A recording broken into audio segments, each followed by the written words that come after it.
tiga syarat ini harus terpenuhi baru muncul namanya syafaat. Kalau Allah tidak ridha, maka tidak bisa orang kasih syafaat. Kalau Allah sudah ridha, harus ada izin dulu. Tidak ada seorang beri syafaat ibtidaan langsung sekonyong-konyong saya memberi syafaat, enggak bisa. Allah izinkan dulu baru dia bisa kasih syafaat. Contoh Nabi SAW, ya, karenanya Nabi SAW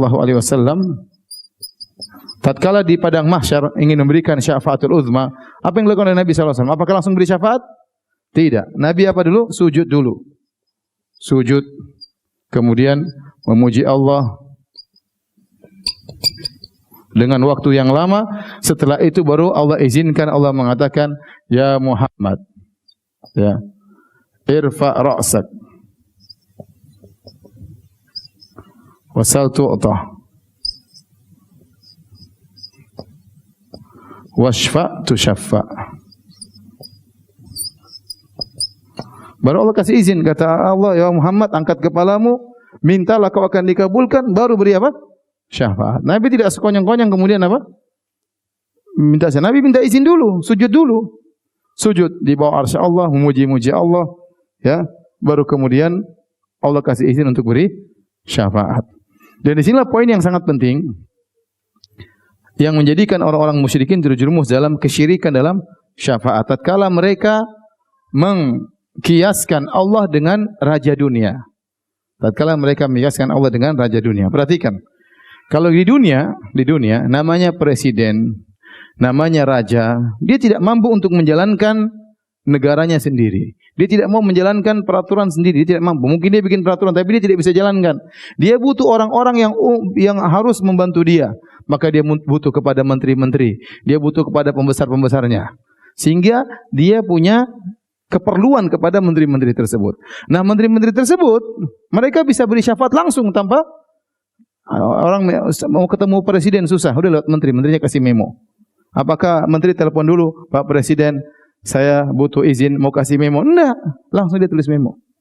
Kenapa? Karena Pak Presiden atau Raja punya keperluan sama menteri-menteri tersebut, sama besar-besar tersebut. Maka menteri-menteri tersebut bisa langsung memberi syafaat tanpa minta izin. Dan tatkala dia memberi syafaat, poin kedua, jadi menteri raja-raja tersebut butuh kepada menteri-menteri. Ini yang pertama. Yang kedua, menteri-menteri tersebut bisa beri langsung secara memo syafaat secara langsung. Yang ketiga, menteri-menteri tersebut waktu memberi syafaat dalam kondisi dia merasa tinggi. Dia merasa saya dihormati oleh siapa? Oleh sang raja, oleh sang presiden. Itu berbeda dengan syafaat di akhirat. Oleh karenanya para ulama mengatakan syafaat kaum solihin kepada orang lain itu mimbabil iftiqar.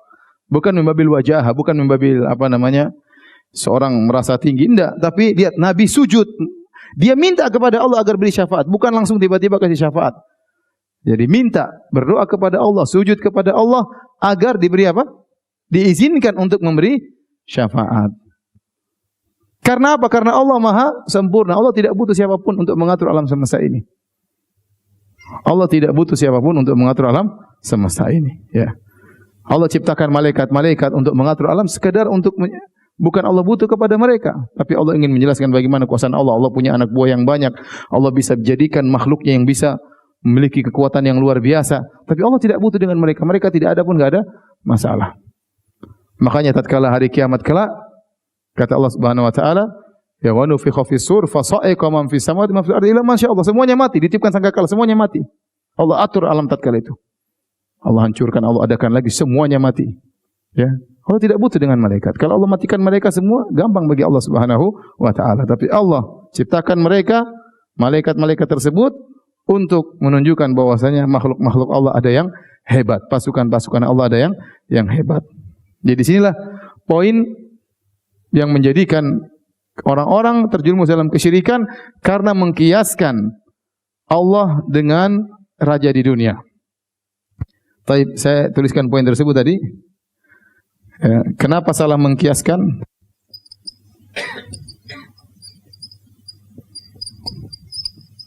Tadi kalau raja dunia gimana? Kalau raja dunia apa tadi? Butuh kepada menteri-menterinya. Kenapa? Karena dia tidak bisa ngurus sendiri, dia tidak bisa ngurus perusahaannya sendiri.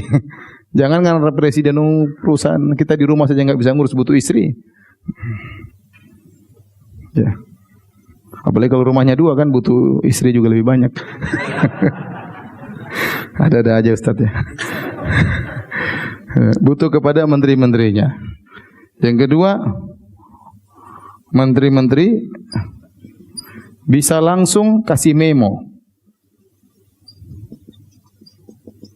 Kasih memo. Memo itu artinya syafaat. Tanpa apa? Tanpa izin raja. Yang ketiga, waktu kasih memo,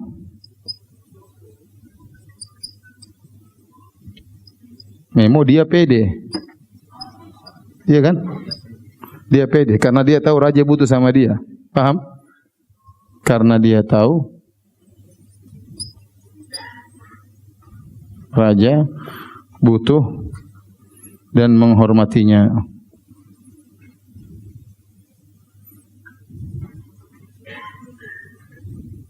Ya. Adapun Allah tentu berbeda. Allah tidak butuh kepada apa? Allah tidak butuh kepada makhluknya.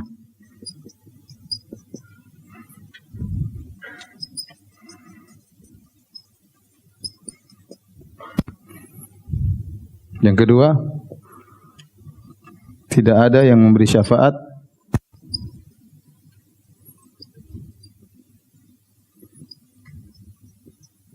secara langsung. Tapi harus minta apa? Harus minta izin, harus minta izin. Yang ketiga tadi apa? Pemberi syafaat merasa hina di hadapan Allah.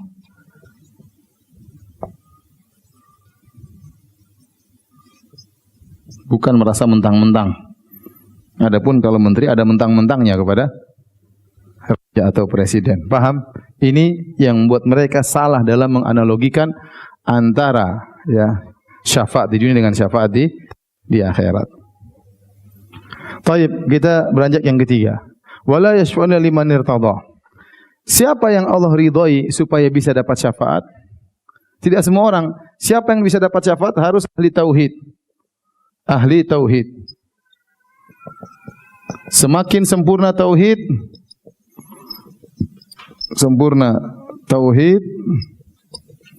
semakin berkesempatan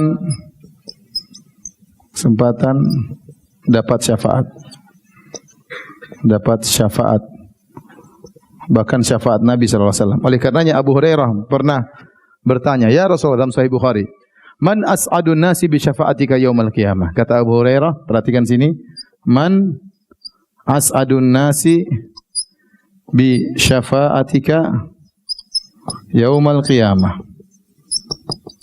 Siapa orang yang paling as'ad, ini artinya isim tafdhil, orang yang paling bahagia mendapatkan syafaatmu. Sebenarnya mengatakan maksudnya orang yang paling besar mendapatkan bagian syafaatmu. Ini dalil bahwasanya tingkatan tauhid mempengaruhi syafaat yang dia dapatkan. Semakin dia bertauhid, semakin dia ikhlas kepada Allah Subhanahu wa taala, semakin dia tidak mengharapkan pujian, semakin dia tidak mengharapkan sanjungan, semakin dia tidak mengharapkan pengakuan, maka dia akan semakin banyak mendapatkan syafaat Nabi. Kata Nabi sallallahu alaihi wasallam, "Man qala la ilaha illallah khalisan min qalbihi." Kemudian dalil yang kedua, kata Nabi sallallahu alaihi wasallam, wa inni ikhtaba'tu da'wati syafa'atan li ummati yaumal qiyamah fahiya tanalu insyaallah fahiya na'ilatun insyaallah man mata la yusyriku billahi syai'a. Perhatikan di sini. Nabi mengatakan, saya punya doa yang saya simpan. Dan itu pasti dikabulkan oleh Allah Subhanahu wa taala. Akan saya simpankan di hari kiamat kelak sebagai syafaat bagi umatku pada hari kiamat kelak, dan syafaat ini pasti mengenai insyaallah orang-orang yang meninggal tidak berbuat syirik sama sekali kepada Allah. Paham? Berarti orang yang semakin bertauhid, dia akan mudah dapatkan syafaat dari Nabi sallallahu alaihi wasallam. Oleh karenanya para sahabat, mereka tidak pernah minta syafaat kepada Nabi di kuburan. Tidak pernah, tapi mereka paling berhak dapat syafaat. Kenapa? Karena mereka paling bertauhid kepada Allah Subhanahu wa taala. Nah, ahlul bidah mereka membalikkan perkara, ya. Adapun ahlul bid'ah, ahlul syirik, ahlul bid'ah, ya,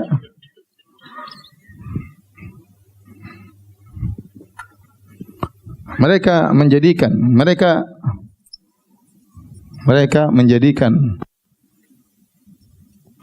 sebab untuk dapat syafaat adalah kesyirikan. Dengan minta-minta kepada penghuni kubur.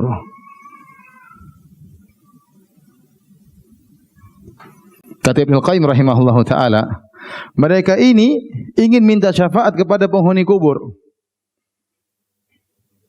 Caranya dengan minta langsung kepada penghuni kubur. Nah, minta langsung kepada penghuni kubur adalah kesyirikan. Justru kesyirikan itu yang menghalangi mereka dapat syafaat. Dan apa yang mereka lakukan? Akhirnya mereka memusuhi ahli tauhid. Mereka memusuhi ahli tauhid.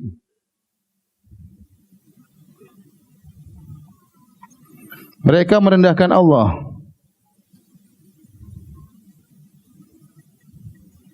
Dan mereka merendahkan mayat-mayat solehin tersebut.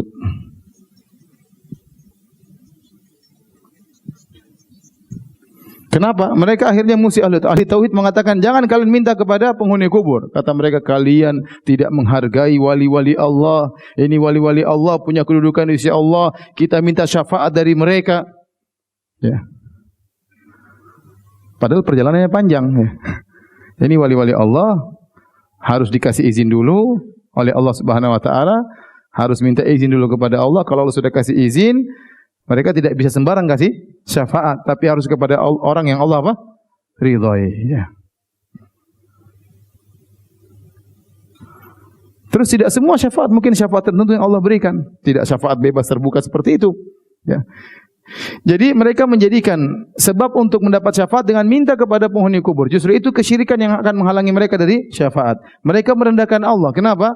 Harusnya kalau minta syafaat kepada Allah, Allahumma syafi' nabiyyaka fiyya. Harusnya kita berdoa kepada Allah ini, ya Allah, berilah syafaat kepada Muhammad untukku misalnya, sallallahu alaihi wasallam. Ya Allah, berilah syafaat kepada orang-orang saleh untukku. Mintanya kepada siapa? Kepada Allah, bukan minta kepada mereka. Mereka tidak punya hak untuk kasih syafaat. Yang punya surat izin siapa yang kasih? Allah Subhanahu wa taala. Kemudian mereka merendahkan mayat-mayat tersebut karena mayat-mayat tersebut tidak pernah menyuruh mereka untuk minta syafaat kepada, mintalah kepadaku kalau saya sudah meninggal. Tidak ada. Ya, oleh karenanya Nabi, ya, waktu meninggal tidak ada yang datang ke kuburan Nabi minta syafaat. Kemudian datang ada orang zaman sekarang, tenang saja, nanti kalau saya masuk surga, saya tidak masuk, kalian dulu masuk, ya. Masya Allah. Luar biasa. Ente siapa ente? Ya. Dengan PD, Nabi aja sujud-sujud, subhanallah, ini tenang, nanti masuk dulu. Hai, buat murid-murid yang akhirnya benar-benar ta'assub sama dia, ya. Begitu murid-murid sudah masuk, terus pintu surga tertutup. Selesai.